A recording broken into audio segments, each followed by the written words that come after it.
people like me. You need people like me so you can point your fingers and say, that's the bad guy. That's the bad guy. That's the bad guy. That's the bad guy. That's the bad guy.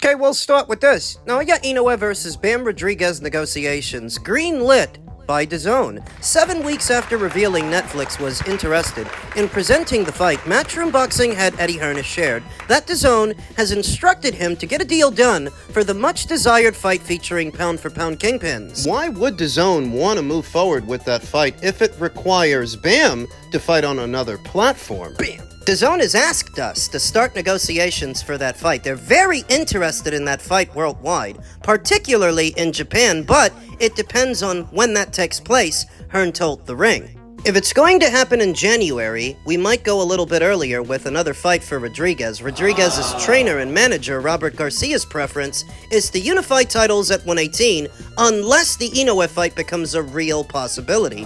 Bam is going to fight in November or December. He'll most likely unify again. WBO Bantamweight champion Christian Chispa Medina is a good option. I think that's a great fight. We haven't heard anything about the Inoue fight. Everybody keeps talking about that fight. We've publicly stated we're interested in that fight, we want that fight, but we haven't really heard anything. So they want to get Bam out there one more time before the year is out in a unification match, and I expect that Inoue will fight one more time before the year is out, in the fall or the winter, making January unlikely. Yeah, preliminary reports put the Bam versus Inoue fight early next year, but I'm skeptical as to whether or not it happens that way, because if they're both fighting in either the fall or winter months, fighting again in January is cutting it close. Bam!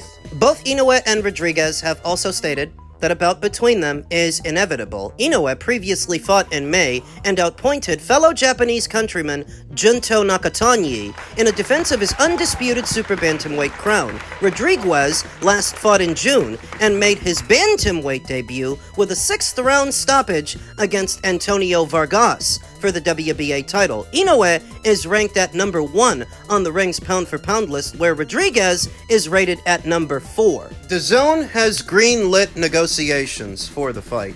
What does that mean if they haven't heard anything? It's kind of open to interpretation, but what I think it means is they have DAZN's blessing to enter into that fight and get it done however it needs to get done. Though it's not really down to DAZN and their green light. I feel like it's really down to Inoue and when does he want to do the fight. He's in a driver's seat and they're writing, bitch. Fuck you. That's the look of it. He's the one in charge. It's all based on his schedule, his availability, and when does he want to do the fight. As soon as he wants to do it, they can get it done. I think it happens in May. I've a sneaking suspicion that after Inoue's fall or winter fight, he will skip the first quarter of next year and take on Bam Rodriguez in May of the next one, similar to how he just took on Junto in May.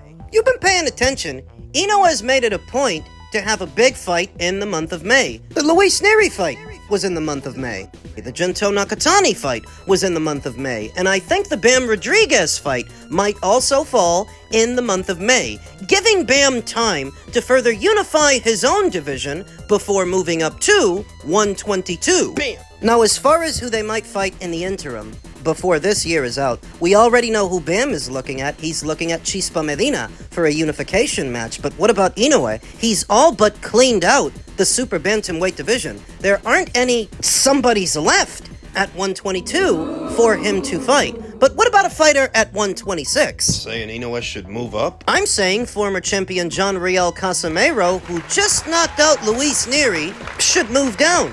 Immediately after the win over the former champion, who did he call out? He called out Naoya Inoue. I feel like that's the last fighter left that has unfinished business with the monster. And he's still fighting, he's still winning, looking good, calling Inoue out. If I had to pick Inoue's next opponent for the fall or winter months, it would be that guy. I don't know if he can still get down to 122, but for the money an Inoue fight pays, He better. get that rat-faced son of a bitch in the ring. Ow! Remember that Inoue is still undisputed champion at super bantamweight, so he can have his pick of the litter of mandatories to satisfy while they wait to do the Bam Rodriguez fight. He can play it that way, or he can see about getting John Riel in the ring. Bam! Men's welterweight news: Devin Haney versus Keyshawn Davis bout heads to WBO purse bid. WBO President Gustavo Olivieri announced that the purse bid had been ordered on Monday. Davis was named Haney's mandatory challenger on June 30th, and the two sides had 20 days to reach a deal. They didn't give them a lot of time, did they? The purse bid will take place on July 27th, provided that they don't reach a deal in between now and then, at the WBO's headquarters in San Juan, Puerto Rico. The minimum bid for the fight is $200 large, and Haney will receive 75% of the winning bid, while Davis will receive 25%. They didn't give them a lot of time, did they? Haney, 33-0 with 15 KOs and 1 no contest, the ring's number 1 ranked welterweight and number 8 ranked pound-for-pound fighter, won the WBO title with a one-sided decision over Brian Gortex on November 22nd in Saudi. The win made Haney a 3-weight world champion. Haney, 27, has been rumored to sign with Zuffa Boxing and could face the ring and WBO 140-pound champion Shakur S. Stevenson in his next fight at a catch weight of 144 pounds. And fighting Shakur at 144 pays better than fighting Keyshawn at 147, though of course to fight Shakur, he'd have to drop the brown belt. So how bad does he want to keep it? Davis, 15-0 with 10 KOs and 1 no contest, previously held the WBO lightweight title after stopping then-champion Denis Berenchik in the 4th round in February of last year. He lost the belt on the scales after missing weight by over 4 pounds ahead of a scheduled bout against Edwin De Los Santos in June of that same year, which was postponed due to him missing weight. The 27-year-old Norfolk Virginian moved up to 140 and notched a win, a 12th round stoppage of Jermaine Ortiz in January of this year, and a UD over Nair Albright in their rematch this past May, before deciding to move up to welter. So wait a minute, how does Keyshawn Davis, who's never fought as a welterweight, become a mandatory challenger at welterweight? Could be because he was a WBO champion at 135. Could be as a favor to Top Rank. The WBO has always had a good working relationship with them. In any event, he's Devin Haney's problem, and he's not at liberty right now to take on another fight. Not if he wants to stay WBO champion. Should the fight go to a purse bid between him and Keyshawn, he gets 75%. He gets the lion's share as the champion, but that's 75% of whatever the winning bid is. And Devin Haney, You know, he's supposed to be a promoter, but don't expect him to put a bid in himself. for all of this I'm my own promoter crap, he still relies on other people, other promoters who have broadcast deals to pay him. So what do you think he's gonna do? What direction is he gonna go?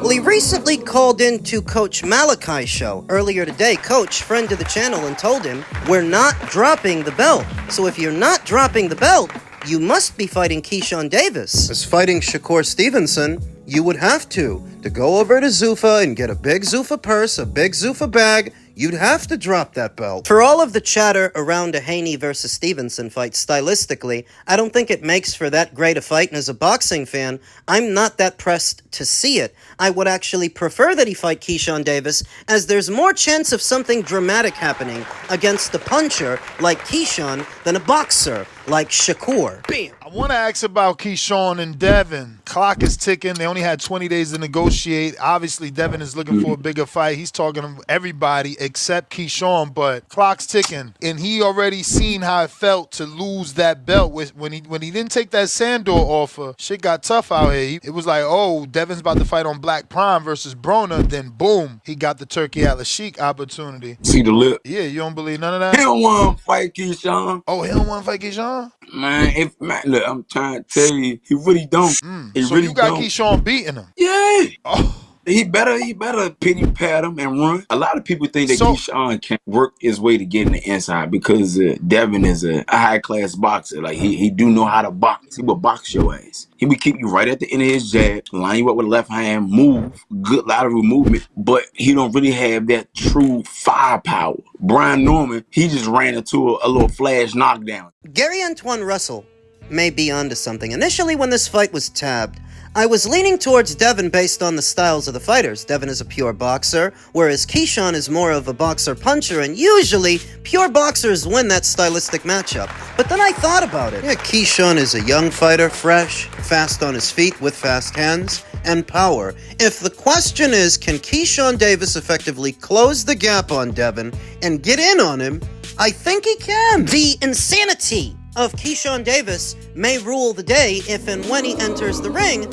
against Devin, because what's Devin gonna do? Jab and move, jab and hold. It's like a fucking girl. I don't think we've actually seen the very best of Keyshawn Davis, who, in case you forgot, was a standout amateur, was an Olympian, an Olympic silver medalist. While not every amateur makes for a great pro, Keyshawn Davis has been looking the part so far, knocking out Gustavo Lemos, knocking out Dennis Berenchik, knocking out Jermaine Ortiz, who had never been knocked out. Gary Antoine Russell does not believe that Devin Haney really wants this fight, but if he doesn't want it, Why is he about to have it? why would he? Because he has to keep the WBO title, to keep the brown belt. Now, he could always chuck it and migrate over to Zuffa, but as stated, Bill Haney told Coach Malachi earlier today that they are not going to drop the belt. And if they're not going to drop it, that must be because they're about to fight Keyshawn. We'll see if they do, because they're running out of time. Elsewhere in the world of boxing, it's fight week, folks. It's fight week for the two-time unified heavyweight champion Anthony Joshua,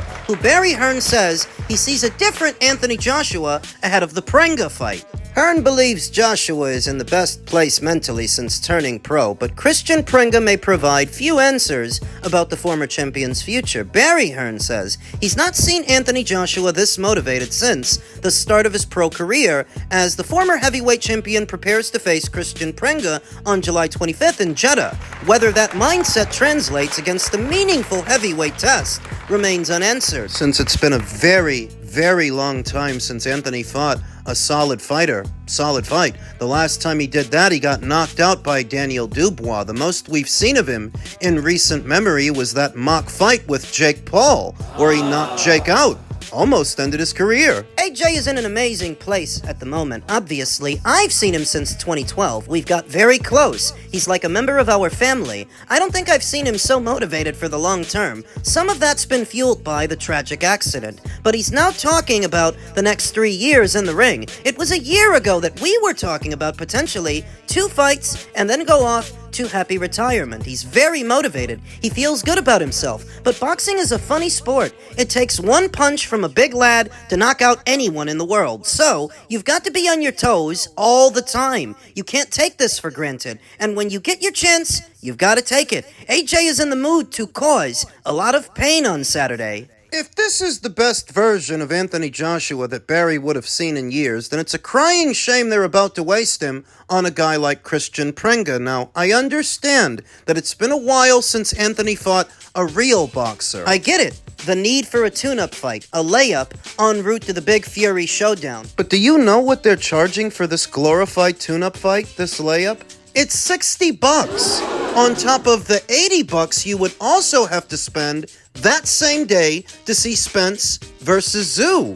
It's lunacy. That's $140 to the American consumer for what are 2 international cards. 2 international cards, the kind of which you used to get as part of your subscription. Now, they want an arm and a leg and a pint of blood. It isn't right. Prenga wasn't chosen to be a threat. He's there to give Joshua rounds after the accident. Gym performances don't mean much when the opponent isn't expected to test you. Until Joshua gets back in with a heavyweight who can crack and force him to answer questions, nobody knows if the flaws from the Dubois fight remain.